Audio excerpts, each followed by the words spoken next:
দেখো 7 নম্বর অঙ্ক দিয়ে শুরু করবো আমরা।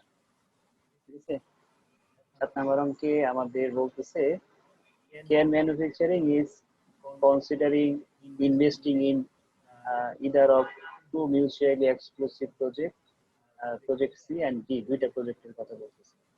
The firm has a 14% cost of capital and the risk-free rate is currently 9%. The initial investment, expected cash inflow, and certainty equilibrium factor associated with each of project are shown in the following table. তো নিচে আমাদের দুইটা প্রজেক্টের initial investment দেওয়া আছে। প্রথমে initial investment দেওয়া আছে প্রজেক্ট সি এবং প্রজেক্ট ডি এর প্রাথমিক বিনিয়োগ। এরপরে আমাদের বছর দেওয়া আছে, 5 বছর দেওয়া আছে এবং 5 বছরে প্রতি বছর কত টাকা করে ক্যাশ ইনফ্লো হয় সেগুলো দেওয়া আছে। 20,000, 16,000, 12,000, 10,000, 10,000 এরকম ভাবে আমাদের কি দেওয়া আছে, ক্যাশ ফ্লো দেওয়া আছে। এর সাথে আমাদের সার্টেনিটি ইকুইলিব্রিয়াম ফ্যাক্টর বলতেছে, সার্টেনিটি ইকুইলিব্রিয়াম ফ্যাক্টর। আবার প্রজেক্ট ডিও কিছু ক্যাশ ফ্লো দেওয়া আছে এবং সার্টেনিটি ইকুইলিব্রিয়াম ফ্যাক্টর দেওয়া আছে। প্রথমেই বের করতে বলছে আমাকে in the net present value, find the net present value, net present value তৈরি করতে আনবা না। ঠিক আছে, অর্থাৎ এই সার্টেনিটি ইকুইলিব্রিয়াম ফ্যাক্টর ছাড়া তুমি কাজ করবে। ঠিক আছে, আনঅ্যাডজাস্টেড ফর রিস্ক, তুমি সার্টেনিটি ইকুইলিব্রিয়ামের কাজ প্রথমেই করবা না।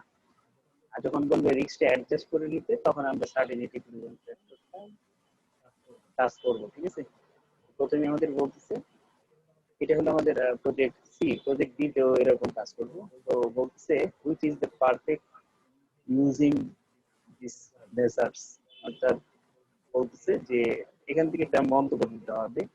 আর দ্বিতীয়ত আমাদের কি করতে হবে, সার্টেনিটি ইকুইলিব্রিয়াম প্রেজেন্ট ভ্যালু বের করতে হবে।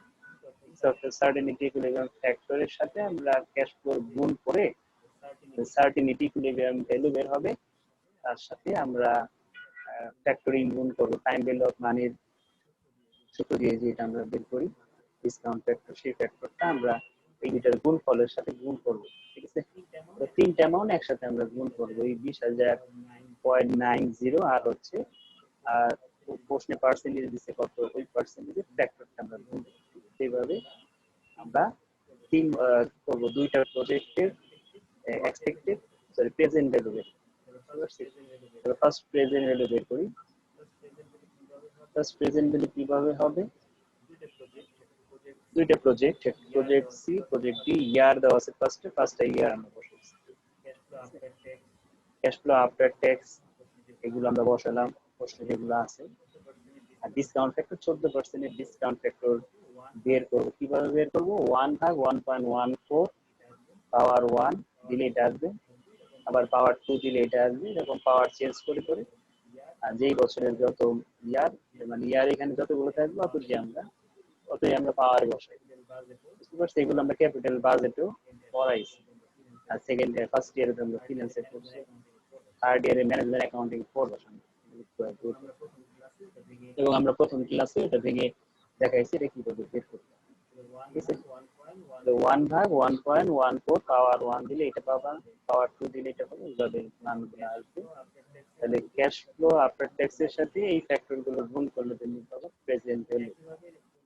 আবার ঠিক একইভাবে প্রজেক্ট ডি এর প্রেজেন্ট ভ্যালু বের করবা, 20,000 × 0.877 এটা গুণ করবা, 25,000 × 0.769 এগুলো গুণ করে তুমি পাবা প্রজেক্ট বি এর প্রেজেন্ট ভ্যালু। ঠিক আছে, এগুলো কিন্তু আমরা ওই যে লিজ ফাইন্যান্সিং এও শিখাইছি। তার মানে এইগুলোর কাজ কত জায়গায় হচ্ছে, দেখছো টাইম ভ্যালু অফ মানি তো করি, ক্যাপিটাল বাজেটে লাগে, তারপরে তোমার এই চ্যাপ্টারটাই লাগতেছে, এটা তো ক্যাপিটাল বাজেট এবং রিস্ক অ্যানালাইসিস, তারপরে আমাদের লাগে লিজ করতে গেলে লাগে। তো সব ক্ষেত্রে আমরা একই ওয়েতে আমরা এগুলো বের করি। এগুলো আমরা কি করলাম, যোগ করলাম, টোটাল প্রেজেন্ট ভ্যালু নামালাম। প্রজেক্ট ডি এর কত, 63,920 টাকা, আর প্রজেক্ট সি এর 49,000 টাকা, আমাদের জাস্ট প্রেজেন্ট ভ্যালু বের করতে বলছে, ঠিক আছে। এবং কোনটা পারফেক্ট সেটা আমাদের এখানে অবশ্য মন্তব্য দেয় নাই, তারপর আমরা বলতে পারবো কোনটা পারফেক্ট। দেখো প্রেজেন্ট ভ্যালু কার বেশি, প্রজেক্ট সি এর প্রেজেন্ট ভ্যালু বেশি, তো এই জন্য আমরা কি করব, প্রেজেন্ট ভ্যালু আমরা বের করবো কিভাবে, টোটাল প্রেজেন্ট ভ্যালু থেকে বিনিয়োগের টাকা বাদ দিব। টোটাল প্রেজেন্ট ভ্যালু হলো 49,54 আর বিনিয়োগের টাকা ছিল কত, 40,000, বাদ দিয়ে 9,054 টাকা আসছে। আর প্রজেক্ট দিয়ে আসছে 7,720 টাকা। তাহলে প্রেজেন্ট ভ্যালু কার বেশি, প্রজেক্ট সি এর বেশি, ঠিক আছে। নিট প্রেজেন্ট হলো প্রজেক্ট সি এর বেশি বিধায় আমরা কি করব, কোনটাকে বেস্ট বলবো, প্রজেক্ট সি টাকে বেস্ট বলবো, ঠিক আছে, কারণ ওর প্রেজেন্ট ভ্যালু বেশি। একইভাবে আমরা এখন কি করব, সার্টিনিটি ইকুইলিব্রিয়াম প্রেজেন্ট ভ্যালু বের করব, ঠিক আছে। সিই লিখি না আমরা, এটা হলো সার্টিনিটি ইকুইলিব্রিয়াম, ঠিক আছে। তাহলে এইটার প্রেজেন্ট ভ্যালু বের করতে হবে, তাহলে এটা কিভাবে পাবো, certain cash flow after tax এর সাথে সার্টেনিটি ইকুইলিব্রিয়াম ফ্যাক্টর গুণ করব, করার পরে যেটা পাবো সেটা হলো সার্টেনিটি ইকুইলিব্রিয়াম, আর তার সাথে আমরা যদি ফ্যাক্টর গুণ করি তাহলে certainty equilibrium factor present value, certainty equilibrium present value, যেগুলো প্রত্যেকটা ইয়ারে এক একটা করে সার্টেনিটি ইকুইলিব্রিয়াম প্রেজেন্ট ভ্যালু বের হয়েছে, সবগুলো যোগ করে আমরা টোটাল সার্টেনিটি ইকুইলিব্রিয়ামের প্রেজেন্ট ভ্যালু কত সেটা পেলাম। এখন প্রশ্ন হলো এখানে নিচে 14%, এখানে নিচে 9%, ডিসকাউন্ট ফ্যাক্টর কিন্তু দুই জায়গায় দুই রকম রাখছি, এবং প্রথম ক্লাসে আমি এটা বলেও দিয়েছি কখন কোনটা ধরবো। যদি সার্টেনিটি ইকুইলিব্রিয়াম ফ্যাক্টর সারা কাজ করি তাহলে সবসময় নিব কস্ট অফ ক্যাপিটাল 14%, আর সার্টেনিটি ইকুইলিব্রিয়ামের নিয়ে যদি কাজ করি তাহলে আমরা রিস্ক ফ্রি রেট, ঠিক আছে, এটা রিস্ক ফ্রি রেট।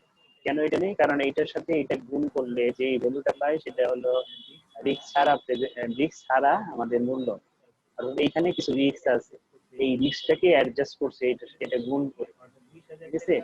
অর্থাৎ 20,000 টাকা রিস্ক সহ ক্যাশ ফ্লো, তার সাথে তুমি যদি 0.90 গুণ করো তার মানে 18,000, এই 18,000 হচ্ছে রিস্ক লেস ইনভেস্টমেন্ট, ঠিক আছে। তাহলে ওই রিস্ক লেস ক্যাশ ফ্লো, তাহলে ওই রিস্ক লেস ক্যাশ ফ্লোর সাথে তুমি রিস্ক ফ্রি রেটটা তুমি গুণ দিবা, এই জন্য এখানে 9% দেওয়া হয়েছে। 9% এর ফ্যাক্টর গুলো বের করছি, তাহলে সার্টেনিটি ইকুইলিব্রিয়াম ফ্যাক্টর আর ডিসকাউন্ট ফ্যাক্টর গুণ করে প্রেজেন্ট ভ্যালু বের করছি। একইভাবে প্রজেক্ট বিও করব, করার পরে এখানেও আমরা কি করব, এনপিভি বের করব। কমেন্টটা নিচে দিয়ে দিচ্ছি, তারা দুইটা কমেন্ট একসাথে দিয়ে দিচ্ছি। তাহলে এখানে আমরা কি করি, টোটাল প্রেজেন্ট ভ্যালু থেকে এনসিও বের, একই সূত্র, তাহলে ভ্যালুটা চেঞ্জ, ভ্যালু এখন কত বেড়েছে, 39,954, তার থেকে বিনিয়োগে 40 ছিল, 40,000 বাদ দিচ্ছি, পাইছি -46, আর এইখানে আমাদের বেড়েছে 63,765 টাকা। তাহলে এইখানে আমরা কি করব, 7,765 টাকা নিব। তো এইখানে আমি কমেন্ট কি দিছি যে project D should be preferred because the project show the positive end। এই ক্ষেত্রে আমরা কোনটাকে সিলেক্ট করতেছি, প্রজেক্ট বি কে সিলেক্ট করতেছি, ঠিক আছে, প্রজেক্ট বি কে সিলেক্ট করতেছি। ও আগে তার মন্তব্য দেওয়া হয়নি, আগেরটা যেটা বলছে ওইভাবে দিব। আর এইখানকার মন্তব্যটা দুইটা দিক থেকে দেওয়া হয়েছে, যে একটা হলো পরস্পর বর্জনশীল প্রকল্পের ক্ষেত্রে, আবার আরেকটা দেওয়া হয়েছে যদি আমাদের কি বলে পয়েন্ট আমরা পড়ে লিখি, project C and D prefer because NPV is positive। এটা কমেন্ট উপরে হবে, প্রজেক্টটা কোন ধরনের প্রজেক্ট সেটা একটু দেখে নেই, এটা কি বলছে আমাদের কোশ্চেনে, মিউচুয়ালি এক্সক্লুসিভ প্রজেক্ট নাকি ইন্ডিপেন্ডেন্স প্রজেক্ট, সেই সম্পর্কে কিছু বলছে কিনা। হ্যাঁ এই যে দেখছো, মিউচুয়ালি এক্সক্লুসিভ প্রজেক্ট, পরস্পর বর্জনশীল প্রকল্প। পরস্পর বর্জনশীল প্রকল্প হলে তোমাকে যে কোনো একটা প্রকল্পকে সিলেক্ট করতে হবে, তাহলে এই সিচুয়েশনে তুমি শুধুমাত্র সি কে সিলেক্ট করবা, ঠিক আছে, ডি কে না। পরস্পর বর্জনশীল প্রকল্পে যে কোনো একটা প্রকল্প সিলেক্ট হবে, তাহলে এই সিচুয়েশনে আমাদের প্রেজেন্ট ভ্যালু সি এর বেশি, এই জন্য নিট প্রেজেন্ট ভ্যালু সি এর বেশি, এই জন্য নিডস প্রেজেন্ট ভ্যালুকে আমরা প্রেফার করছি, আর পরেরটার মধ্যে নিড প্রেজেন্ট ভ্যালু বি এর বেশি, এই জন্য project B should be prefer because this project should be positive and B. ঠিক আছে, অথবা আমরা এটা লিখলেও পারি project C prefer because NPV is higher, higher হবে পজিটিভ তো দুইটাই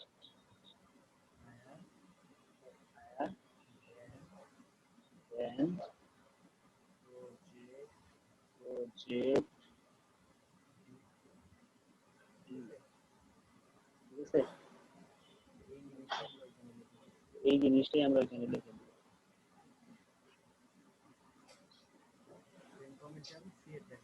সেম কমিটার সি এর টাকা কি হবে, কি হবে সি হবে,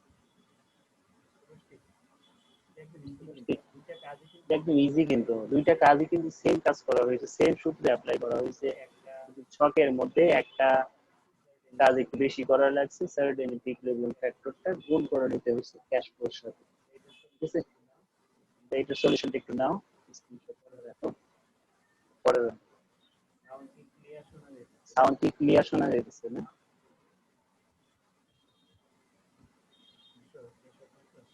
স্ক্রিনশট নিছো? আমরা 8 এ যাব।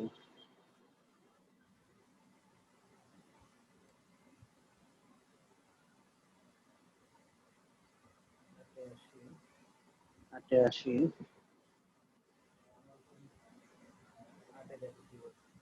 আটে দেখি কি বলছি, আটে কি বলছি, country wallpaper,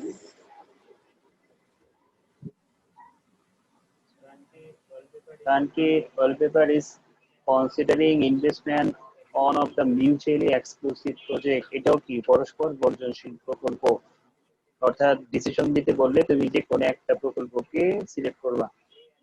A and B দুইটা প্রকল্পের নাম দিছে, the firm cost of capital K is 15% and risk free rate 10%।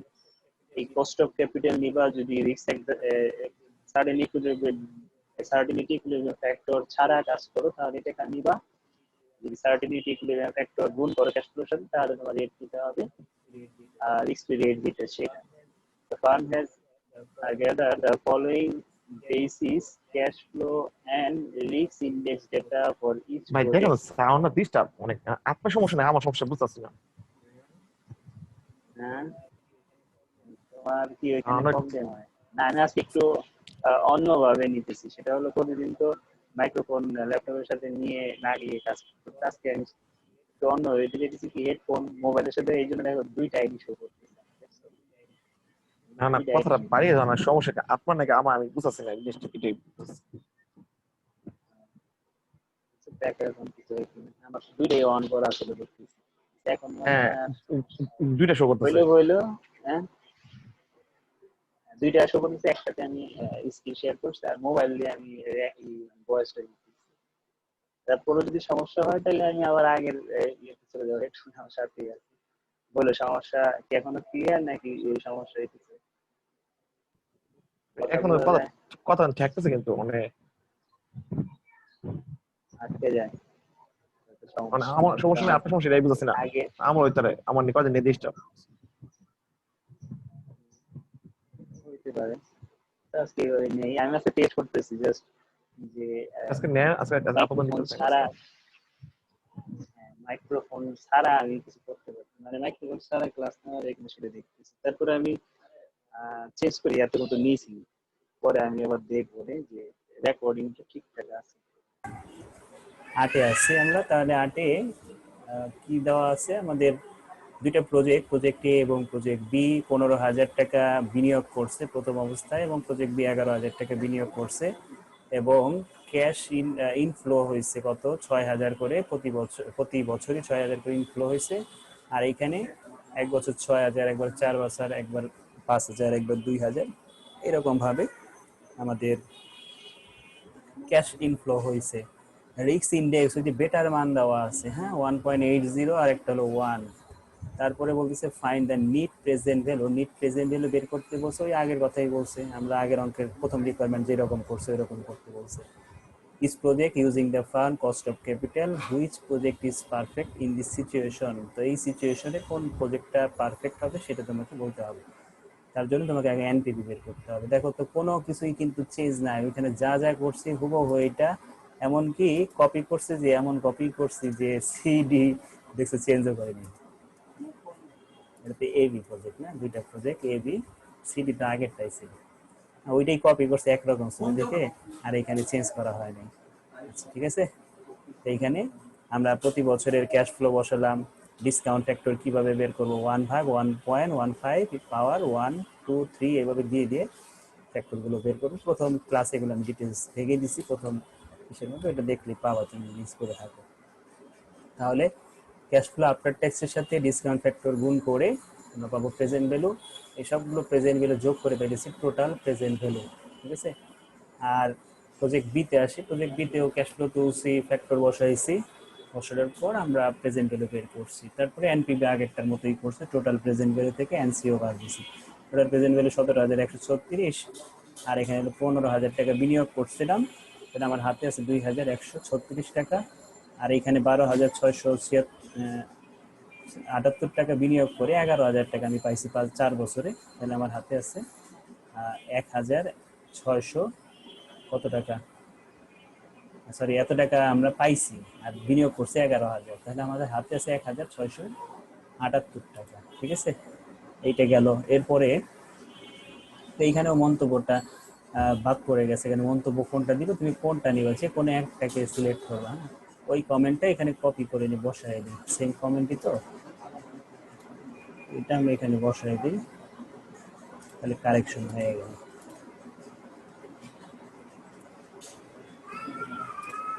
Project কোনটা সিলেক্ট করব, এ এর প্রেজেন্ট ভ্যালু বড়, prefer because NPV is higher then project B, B এর থেকে এনপিবি বড়, এই জন্য এ সিলেক্ট করবো, ঠিক আছে। এরপরে দেখি কি বলছে, determine the RADR risk adjusted discount rate বের করতে বলছে, যেটা আমরা 1 নাম্বার অঙ্কে শিখছিলাম। সূত্রটা ছিল এরকম, risk rate plus R M minus R F into beta, এটা আমরা টাইম ভ্যালু সরি ফিনান্সের মধ্যেও করছি, রিস্ক অ্যান্ড রিটার্ন চ্যাপ্টারে। এই জিনিসটা কিন্তু তোমাদের আবার ইস্যু থাকবে, যে সূত্রগুলোর অ্যাপ্লাই আবার তুমি ফোর্থ ইয়ারে পাবা। ফোর্থ ইয়ারে এক 3টা চ্যাপ্টার আমাদের একটা শিট মিলে 3টা চ্যাপ্টার, মানে এক শিটের মধ্যে 3 চ্যাপ্টারের অঙ্ক, এত অঙ্ক 35-36টার মতো অঙ্ক। ওই শিটটা কমপ্লিট করলে 4টা চ্যাপ্টার শেষ হয়ে যায়, ইনভেস্টমেন্টের 3টা, অ্যাকাউন্টিং থিওরির একটা, একবারে এক শিট কমপ্লিট করবে তোমার 4 চ্যাপ্টার শেষ, দুই সাবজেক্ট। তো আমরা এখন দেখি রিস্ক পিরিয়ড কত পার্সেন্ট আছে, রিস্ক পিরিয়ড, এই যে রিস্ক পিরিয়ড কত, 10%, ঠিক আছে, 10% বসাইছি। মার্কেট রিটার্ন, মার্কেট রিটার্ন কে দ্বারা প্রকাশ করছে, যে 15%, এখানে আমরা অনেক সময় কে এমও লিখি, 15% বসাইছি, 10% রিস্ক পিরিয়ড, আর এই যে রিস্ক ইন্ডেক্স আর আই জে দেওয়া আছে 1.8, আর ওইটা 1, 1.8 আর এটা 1 দিছি, ঠিক আছে। দুইটার ক্ষেত্রে শুধু বেটাটা চেঞ্জ হবে, আর বাকি সব কিছুই কিন্তু এক।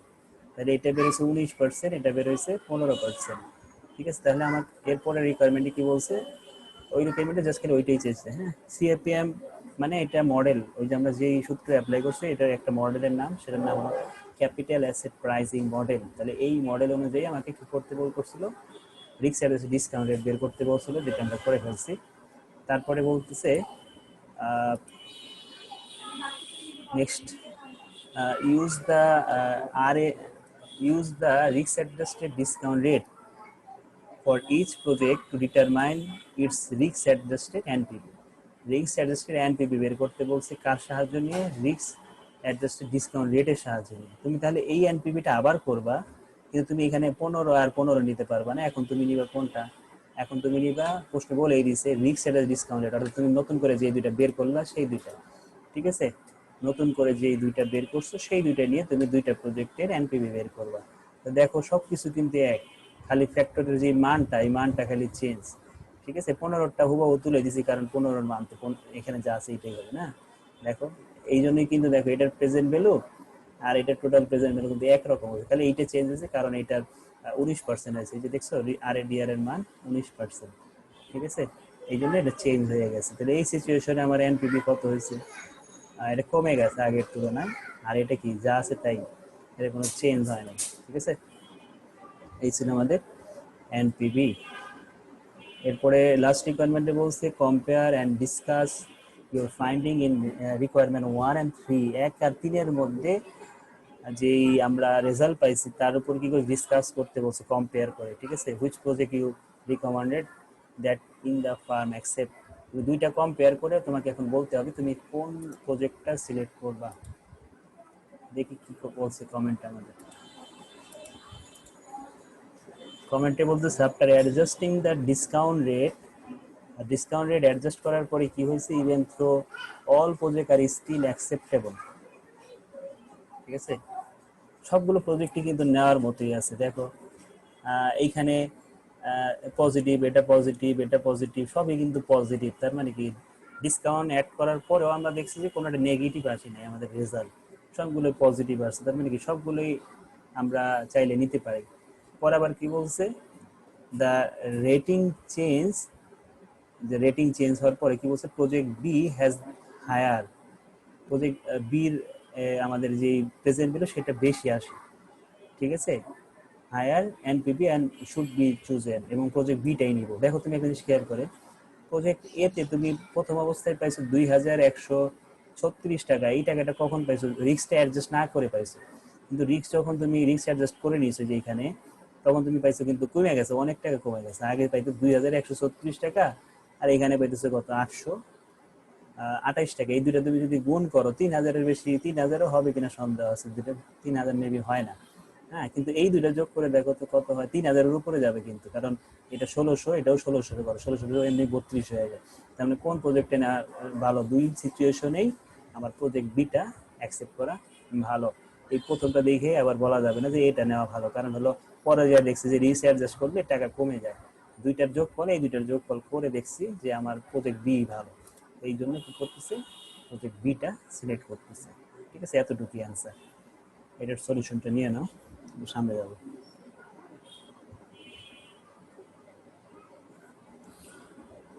দেখছো একই প্যাটার্নের কিন্তু অঙ্ক আসছে, সামান্য এটা একটু চেঞ্জ আসছে যে আরএডিআর বের করে তারপর এনপিভি বের করতে বলছে, যা কিনা আমরা এক নাম্বার অঙ্কে আরএডিআর বের করা শিখছিলাম। আর এনপিভি তো মাত্রই দেখলাম 1 নাম্বার রিকোয়ারমেন্টে চলছে। হ্যাঁ, সব এই যে এরকম দেখছো, ছোট ছোট, এক পেজের মধ্যে শেষ। দেখি 4 নম্বর অঙ্ক। না 10 হয়ে আসে, এগুলো 10 হয়ে আসে, ক্যালকুলেশনের ব্যাপার আছে না। দেখতে দেখা যেতে ছোট, কিন্তু এখানে তো হাতে কলমে আবার এগুলো ক্যালকুলেশন করতে হবে না। আমাদের লাস্ট আরেকটা আছে ফিনান্সে। হ্যাঁ হ্যাঁ, ওটা হলো ক্যাপিটাল স্ট্রাকচার। এইটা তুমি পড়তে পাবা, যেই চ্যাপ্টারটা নেক্সট ধরো ওটা পড়তে পাবা। Candidate Settering is considering two mutually exclusive investment. The company wish to use a risk-adjusted rate of return in the analysis. কি বলতেছে, Centennial cost of capital similar to the market return in CAPM is 12% and the current risk-free rate is 7%. ঠিক আছে, তারপরে বলতেছে follow associated with the following project are as follow. নিচে আমাদের দেওয়া আছে কি ক্যাশ ফ্লো গুলো দেওয়া আছে, আগের অঙ্কগুলো যেমন দেওয়া ছিল, বিনিয়োগ দেওয়া ছিল এবং কোন বছর কত টাকা ইনকাম হয় বা ক্যাশ ইনফ্লো হয় সেগুলো এই অঙ্কের মধ্যে তাই দেওয়া। এবং দুইটা রেট দেওয়া আছে কোশ্চেনে, সিএপিএম মেথড অনুযায়ী আমাদের মার্কেট রিটার্ন অর্থাৎ কে এম দেওয়া আছে 12%, এই যে মার্কেট রিটার্ন বা আর এম দেওয়া আছে 12% এবং রিস্ক রেট দেওয়া আছে 7%। ঠিক আছে, আমাকে প্রথমেই কি করতে বলছে, use a risk adjusted rate of return approach to calculate the net present হবে। তোমাকে risk adjusted discount rate approach apply করে তোমাকে কি করতে হবে, এনপিভি বের করতে হবে। ঠিক আছে, তার মানে কি তোমাকে আগে রিস্ক অ্যাডজাস্টেড ডিসকাউন্ট রেট বের করতে হবে, অর্থাৎ আগের অঙ্কে তুমি 2 নম্বরে যেটা করছো, 2 নম্বর রিকোয়ারমেন্টে সেই কাজটা তোমাকে আগে করতে বলছে, তো সেই কাজটাই আমরা এখানে করছি। করে দেখছি কি যে রিস্ক পিরিয়ডের সূত্র কি R F plus R M minus R F into beta, অর্থাৎ আর এম কত 12, 12 থেকে 7 বাদ দিবা, আর এই যে রিস্ক ইন্ডেক্স দেওয়া আছে এই যে কত 1.2 গুণ করবা, আর ওয়াই এর ক্ষেত্রে কত 1.4 গুণ করছি, আমাদের এটা 13%, এটা হচ্ছে 14%। ঠিক আছে, তো এখন তুমি এনপিভি বের করবা, ইয়ার থাকবে, ক্যাশ ফ্লো আফটার ট্যাক্স থাকবে, এটা করবো 13%, আর এটা করবো 14%। ঠিক আছে, এই ক্যাশ ফ্লো গুলো প্রশ্নে দেওয়া আছে, এগুলো এটাও দেওয়া আছে। পরে দেখছি কি প্রেজেন্ট ভ্যালু আসছে আমার, এটাতে টোটাল প্রেজেন্ট ভ্যালু 89,220, আর এটাতে প্রেজেন্ট ভ্যালু 96,784 টাকা। হ্যাঁ, তাহলে আমরা এনপিবি কিভাবে বের করবো, টোটাল প্রেজেন্ট ভ্যালু থেকে এনসিও বাদ হয়ে যাবে, টোটাল প্রেজেন্ট ভ্যালু এইটা, আর এনসিও হলো 70,000 টাকা ছিল, এই যে 70, আর এটা কি 78,000, যেখানে বলতে পারছে 78 হবে, এগুলো 78 হবে। 78 যদি হয় তাহলে কি এটার অ্যান্সার কি ঠিক আছে? মনে হয় না তো, 78 না 18 দেখছি তো, এরকম কি করতেছে। আচ্ছা আমি ক্যালকুলেট করে দেখি যে এইটা আসে কিনা, ক্যালকুলেট কর,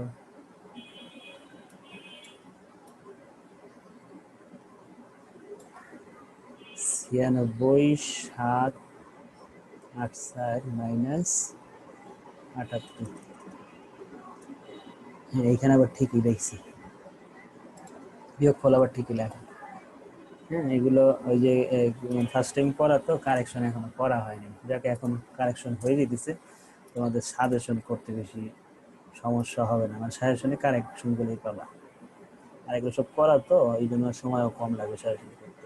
তোমাদেরটা হয়তো একটু সময় লাগবে, কারণ তোমাদের ওই যে কস্ট অ্যাকাউন্টিং, অ্যাডভান্স অ্যাকাউন্টিং, এইগুলো আবার আমার এই বই গাইটাগুলো বের করতে হবে, এগুলো তো আমি পড়াই না, কিন্তু বই ঘাটাঘাটি করলে আইডিয়া করা যাবে কোনটা ভাই, ইম্পর্টেন্ট। আপনাদের অ্যাডভান্স আর কষ্ট পড়ান না? না না, এই তারপরে এই দুটো চেষ্টা করো সাজেশন দেওয়ার, যেভাবে হোক বই টই ঘাটলে, বোর্ড টোড অ্যানালাইসিস করলে বোঝা যায়। আচ্ছা ভাই, আরেকটা যে অঙ্ক আছে ওটা কত করান, ওই যে অবু বলছে কোনটা যেন আছে, কি অডিট নাকি কোনটা যেন? ইন্স্যুরেন্স? না হ্যাঁ, ইন্স্যুরেন্স, হ্যাঁ ওইটা আমি করাই, ওইটা এই 2-3 দিন করলে শেষ হয়ে যাবে, ছোট ওটা ওইটা শেষে অঙ্ক। দেখো। হ্যাঁ ওইটা অঙ্ক হিসেবে ধরাই লাগে না, ওই 2 দিন করলে 2 দিন, 3টা ক্লাস 3 ঘন্টা করলে শেষ। আর আসে 2টা অঙ্ক, ব্যাংকিং থেকে একটা, ইন্স্যুরেন্স থেকে একটা আসে, সব থিওরি। আর বাকি সব ইজি আছে সাবজেক্টটা। আমরা দেখলাম প্রেজেন্ট ভ্যালু, তাহলে কোন প্রজেক্টটা অ্যাকসেপ্ট করবো সেটা আমাকে 2 নাম্বার রিকোয়ারমেন্টে করতে বলছে, ডিসকাস ইওর ফাইন্ডিংস পার্ট ওয়ানটা বের করে তোমাকে কমেন্ট দিতে বলছে। তার মানে কি, এই অঙ্কের করার কোনো মানেই নেই। কেন মানে নেই বললাম, কারণ 8 নাম্বারে তুমি অলরেডি শিখে ফেলছো কিভাবে কি করতে হয়, ওই 8 নাম্বারটাই 9 নাম্বারে সেম ভাবেই দিয়ে দিছে, রিকোয়ারমেন্ট উল্টা আরো কমায় দিছে। ঠিক আছে, একদম হুবহু ছিল অনেকটা, 8 আর 9, তাহলে টাকার অ্যামাউন্ট চলছে, উল্টা রিকোয়ারমেন্ট কমায় দিছে। 10 নাম্বার অঙ্কে আসি, 110 নাম্বার অঙ্কটি একটু বড়, 2টা প্রজেক্ট, এই জন্য একটু বড়, একটা কাজ 2বার করে করতে হবে, 2 প্রজেক্টে 2বার করতে হবে। আচ্ছা দেখি, star restaurant limited is considering two mutually exclusive project investment proposal, their expected cash flow streams are given below। ঠিক আছে, তো আমরা এখন কি করব, এইখানে বের করার চেষ্টা করব যে চাইছি কি একটু দেখি, আমাদের চাইছে এনপিভি, হ্যাঁ, find out the profitable project for the restaurant according to NPV. NPV দেখে তোমাকে বলতে হবে কোনটা প্রফিটেবল, মানে কোনটা বেশি লাভজনক প্রকল্প। ঠিক আছে, প্রজেক্ট এর বিনিয়োগ করছিল 15,000, আর প্রজেক্ট বিতে বিনিয়োগ করছিল 18,000। প্রকল্প এতে প্রতি বছর 5,000 করে তার রিটার্ন আসতো, প্রকল্প বিতে একটু বিনিয়োগ বেশি করার কারণে একটু রিটার্নও বেশি আসছে, তার 5,500 আসছে। প্রকল্প এতে বিনিয়োগ করছে 5 বছরের জন্য, বি বিনিয়োগ করছে 6 বছরের জন্য, এবং ট্যাক্স রেট দেওয়া আছে। এরপরে কি বলছে, after computing payback period the company compares RADR as follow. Company কি করবে, পেব্যাক পিরিয়ড সিলেক্ট করবে, কিভাবে সিলেক্ট করবে, সরি আরএডিআর সিলেক্ট করবে কার ভিত্তিতে, পেব্যাক পিরিয়ডের ভিত্তিতে। অর্থাৎ আফটার কম্পিউটিং পেব্যাক পিরিয়ড তোমাকে আগে কি করতে হবে, পেব্যাক পিরিয়ড তৈরি করতে হবে এবং এই পেব্যাক পিরিয়ডের রেজাল্ট দেখে তোমাকে আরএডিআর সিলেক্ট করতে হবে, risk adjusted discount rate select করতে হবে। তো বলে দিছে যদি 1 বছরের বা 1 বছরের কম সময় বের হয়, মানে সরি 1 বছরের কম সময় বের হয়, তাহলে তুমি আরএডিআর নিবা 5%। তোমার যদি অ্যান্সার পেব্যাক পিরিয়ডের 1 থেকে 3 বছরের ভিতরে থাকে তাহলে হবে 8.5, 3 থেকে 5 বছরের মধ্যে হলে 12.5, এবং 5 বছরের বেশি যদি অ্যান্সার বের হয় পেব্যাক পিরিয়ডে তাহলে তুমি 15% দেবা। তাহলে এখন অ্যান্সার কত বের হয় সেটা আমাকে এখন ক্যালকুলেট করতে হবে, অর্থাৎ পেব্যাক পিরিয়ড বের করতে হবে। অর্থাৎ কোশ্চেনে দেখছো পেব্যাক পিরিয়ড কিন্তু বের মানে নিচে কিন্তু চায় নাই, কিন্তু আমাকে করতেই হইতেছে বাধ্য হয়ে, কারণ আমাদের যে এটা সিলেক্ট করবো আমার তো পেব্যাক পিরিয়ড না থাকলে তুমি এটা সিলেক্ট করতে পারবা না। তাহলে পেব্যাক পিরিয়ড এখন আমরা যাব ক্যাপিটাল বাজেট, যেভাবে পেব্যাক পিরিয়ড বের করতাম সেই কাজটা এখানে করব। পেব্যাক পিরিয়ড করতে গেলে আমাদের কি করতে হয়, এই ঘরটা দেখলেই তুমি বুঝতে পারবে। তার আগে কি করতে হবে, প্রথমে ঘরে বলবে হলো ইয়ার 1 থেকে 5 বছর, প্রতি বছর cash flow before tax.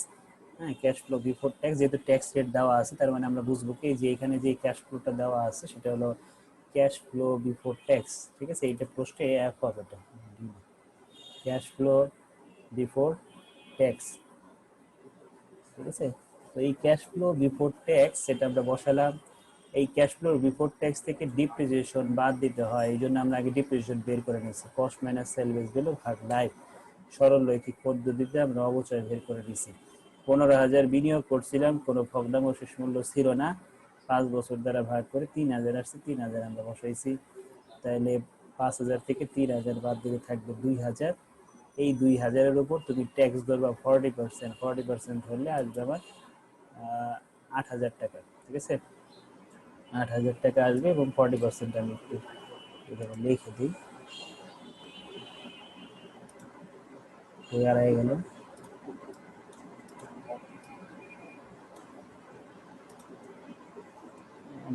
Rate 40%, 40% 2,000-এর 40% করবো হয়ে যাবে।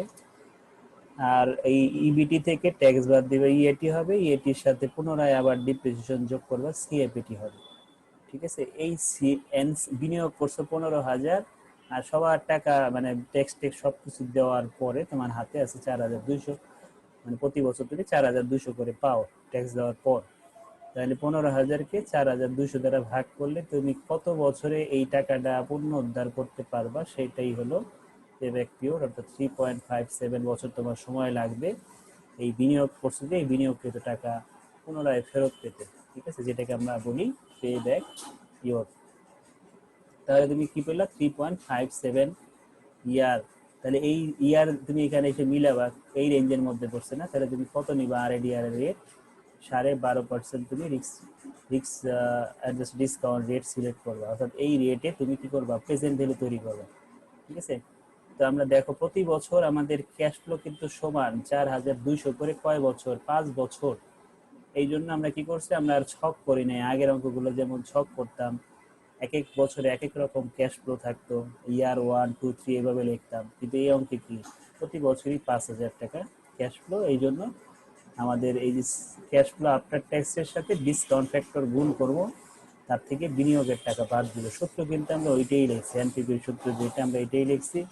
বিনিয়োগের টাকাও প্রশ্নে দেওয়া আছে, সেটা হলো কত, বিনিয়োগের টাকা দেওয়া আছে 15,000, এই 15,000 বসাইছি। আর এই টোটাল প্রেজেন্ট ভ্যালুটা আমরা একসাথে করব, কারণ প্রতি বছর ক্যাশ ফ্লো একই রকম। যখন একই রকম হয় তাহলে আমরা অ্যানুইটি সূত্রে অ্যাপ্লাই করে আমরা কি করি, সরাসরি এইখানে টোটাল প্রেজেন্ট ভ্যালু কত হয় সেটা বের করার চেষ্টা করি।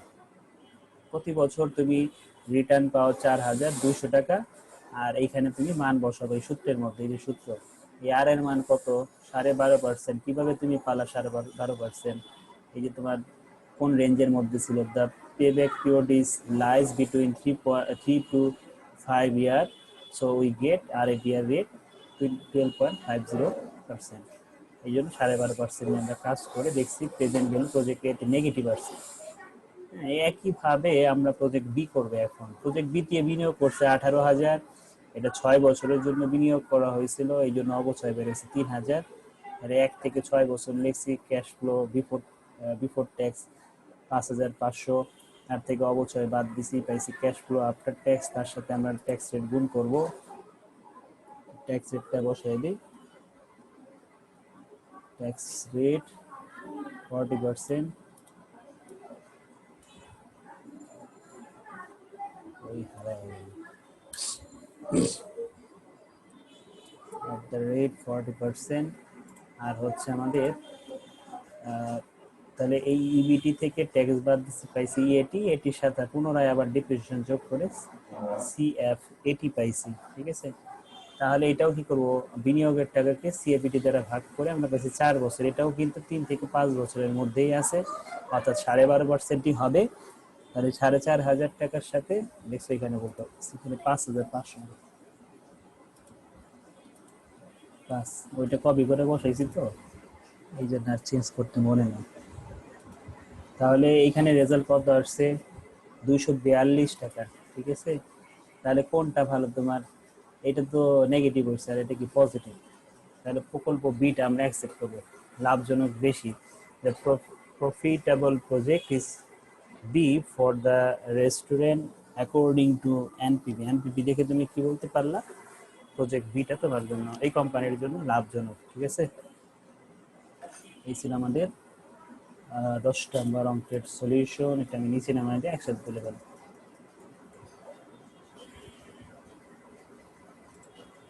ভাই আজকে আর করাবেন নাকি? আর করবো না, এই তুলে না,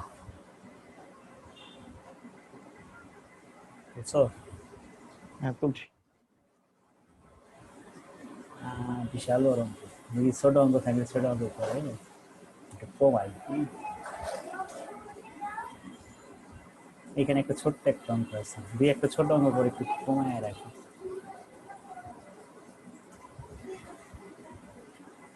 এই হলো 14, 15, 16 তিনটাই দেখি, সরি 14 আর 15 দুইটা দেখি।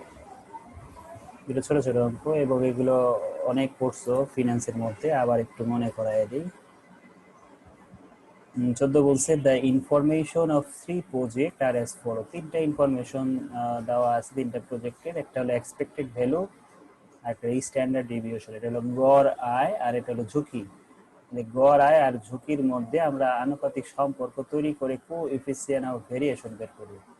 Calculate the risk of the project above project in term of coefficient of variation, অর্থাৎ এটাও রিস্ক কিন্তু এটারই স্ট্যান্ডার্ড ডিভিয়েশন টার্মে আছে, আর এটাকে আমাকে করতে বলছে কোএফিসিয়েন্ট অফ ভেরিয়েশন টার্মে রিস্ক কত সেটা বের করতে বলছে। তো কোএফিসিয়েন্টে বের করতে হলে কি করতে হবে, এই স্ট্যান্ডার্ড ডিভিয়েশনকে এক্সপেক্টেড রিটার্ন দ্বারা ভাগ করে 100 দিয়ে গুণ করতে হবে। এটা কি রিস্ক স্ট্যাটিস্টিক্সেও করছো, ওই যে রিস্ক ইয়ার মধ্যে মেজার্স অফ ডিসপারশনেও কিন্তু এই সূত্রগুলো অ্যাপ্লাই করছো। তখন ছিল sigma by X bar into 100 use করছি না, ওই যে অনেক সময় আমরা করতাম কোন ক্রিকেটারের কনসিস্টেন্সি বেশি বা কোন রেফ্রিজারেটরের কি বলে এই সাদৃশ্যতা বা একরূপতা বেশি, ঠিক আছে। এই জিনিসগুলো আমরা ওইখানেও শিখছি, ওই সূত্রটা এখানে অ্যাপ্লাই করা হয়েছে এবং রিক্সের রিটার্নেও আমরা এরকম সূত্রই অ্যাপ্লাই করতাম। তাহলে এই 35 লাখ টাকাকে 120 লাখ টাকা দিয়ে ভাগ করে 100 দিয়ে গুণ করবা, তাহলে প্রথমটার পাবা এরকম 20 করবা, সিও করবা। হ্যাঁ, তিনটা প্রজেক্টেরই করে দেখছি কি কার পার্সেন্টেজ বেশি, দেখো 43.75%। তাহলে এই প্রজেক্টটার অর্থাৎ এই প্রজেক্টে বিনিয়োগ করলে তোমার রিস্ক বেশি থাকবে। তোমার কাছে জানতে চাইছে comment which project is more risky, তাহলে তুমি কি বললো, project C is more risky for higher CV, coefficient of variation বেশি, তাই এই প্রজেক্টটা বেশি ঝুঁকিপূর্ণ। বুঝতে পারছি। এরপরে আমরা 15 দেখি। Assume that the risk-free rate of return is 5% and the risk-adjusted discount rate অর্থাৎ RADR দেওয়া আছে 10%, তাহলে RF 5%, RADR 10% and time period 5 year, 5 বছরের সময় দেওয়া আছে। You are required to calculate certainty equilibrium coefficient। এই সূত্রটা আমাদের শীটের প্রথম দিক দিয়ে লেখা আছে। সার্টেনিটি ইকুইলিব্রিয়াম ফ্যাক্টর কিভাবে বের করতে হয় যদি আরএফ আর আরএডিআর প্রশ্নে দেওয়া থাকে, তাহলে 1 প্লাস আরএফ পাওয়ার এন, এটাকে ভাগ করব আমরা কত দিয়ে, 1 প্লাস আরএডিআর পাওয়ার এন, অর্থাৎ প্রথম বছরের জন্য 1, দ্বিতীয় বছরের জন্য 2, এরকম 5 বছরে 5টা বের করব। দেখো ভিতরের লেখা কিন্তু একই, সবার দেখো 5 10 5 10 5 10 সবার 5 10 বসাইছি, মানে বছরগুলো চেঞ্জ করছি। প্রথম বছর এই যে প্রথম বছরের জন্য 1 ইউজ করছি, দ্বিতীয় বছরের জন্য 2 ইউজ করছি, ঠিক আছে। এইভাবে আমরা কি করছি, সার্টেনিটি ইকুইলিব্রিয়াম ফ্যাক্টর বের করছি, ঠিক আছে। আমাদের সার্টেনিটি ইকুইলিব্রিয়াম ফ্যাক্টর এইভাবে বের করা যায়, ইকুয়েশনের মাধ্যমে করা যায়, যেটা আমরা আগে শিখে আসছি, যে একটা ইকুয়েশন দেওয়া থাকতো, এই ইকুয়েশনের মধ্যে টি দেওয়া থাকতো, টি এর ভ্যালু বসে বের করতাম। আবার অনেক সময় ডিরেক্ট কোশ্চেনে দেওয়া থাকতো, বুঝতে পারছি। তাহলে 14-15 অ্যান্সারটা নিয়ে নাও। আজকে লাস্ট অঙ্ক 16 নাম্বার বলছে, তোমার ওইখানে যদি স্ক্রিন ছোট দেখা যায় তাহলে একটু জুম করা যায়, হ্যাঁ তুমি জুম করে নিও, সমস্যা নেই। এখানে জুম করে আবার কেটে যায় লেখাটা, তুমি ওইখান থেকে চাইলে জুম করতে পারবা, ল্যাঙ্গুয়েজ স্কেপ করে বা যেদিকেই চাও দিয়ে জুম করতে পারবা। Anand corporation which to calculate its cost of common stock using CAPM মেথডে কি করতে বলছে, কস্ট অফ ক্যাপিটাল বের করতে বলছে। তো সিএপিএম এর সূত্র কি, R F plus R M minus R F into beta, ওই সূত্র দিয়ে আমরা কি করি সিএপিএম মেথডে কস্ট অফ ক্যাপিটাল বা এক্সপেক্টেড রিটার্ন বা আরএডিআর বের করি, ঠিক আছে। its investment manager analysis indicated that the risk-free rate of return equally 7%, RF এর মান দেওয়া আছে 7%, বেটার মান দেওয়া আছে the corporate বেটা হবে, এখানে বেটাটা মিসিং গেছে,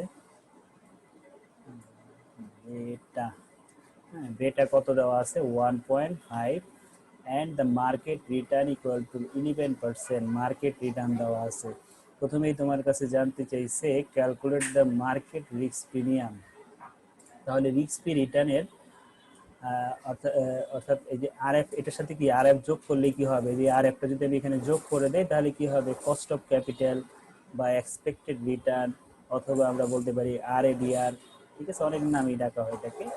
তো এইখানে আমরা যদি এই আরএফটা যোগ না করি তাহলে বাকি অংশ যেটা থাকে আরএফ এর পরের অংশ যেটা, সেই অংশটাকে আমরা বলতেছি, আরএফ এর পরের অংশটুকুকে আমরা বলবো সবসময় মার্কেট রিস্ক প্রিমিয়াম। যদি কোশ্চেনে শুধু রিস্ক প্রিমিয়াম বলতো, শুধু রিস্ক প্রিমিয়াম বের করতে বলতো, তাহলে আরএম থেকে আরএফ বাদ দিয়ে যেটা হতো সেটাই আমাদের অ্যান্সার, ঠিক আছে। আরএফ থেকে আরএম বাদ দিলে যেটা হবে ওইটাই আমাদের রিস্ক প্রিমিয়াম, ঠিক আছে। কিন্তু তার সাথে যদি আমরা বেটা গুণ করি তাহলে বের হবে মার্কেট রিস্ক প্রিমিয়াম। তাহলে আমাদের আরএম কত 11% দেওয়া আছে, এই যে মার্কেট রিটার্ন, আর রিস্ক রিটার্ন আছে 7%। এই দুটো বাদ দিয়ে আমাদের বেটা দিয়ে গুণ করতে হবে, কারণ মার্কেট রিস্ক প্রিমিয়াম চাইছে। 6% আমরা মার্কেট রিস্ক প্রিমিয়াম পেলাম। তাহলে কি এই যে আমরা যোগের পরের অংশ তো সবই করে রাখছি, যোগের পরের অংশ এটা কি মার্কেট রিস্ক প্রিমিয়াম, তার সাথে আমরা রিস্ক রিটার্ন যোগ করলেই কি পেয়ে যাব, তার সাথে আমরা রিস্ক পিরিয়ড যোগ করলেই পেয়ে যাব কস্ট অফ ক্যাপিটাল। তুমি যদি মনে করো না তোমার কাছে নিচের সূত্রটা আবার নতুন নতুন লাগতেছে, সমস্যা কি, তুমি এই সূত্রটাই আবার নিচে লেখো, যে এটার সাথে যোগ আর এফ দিবা, সমস্যা নাই, ঠিক আছে। R F plus R M minus R F into beta দিলে এইটারও পার্সেন্ট হবে, বুঝতে পারছি।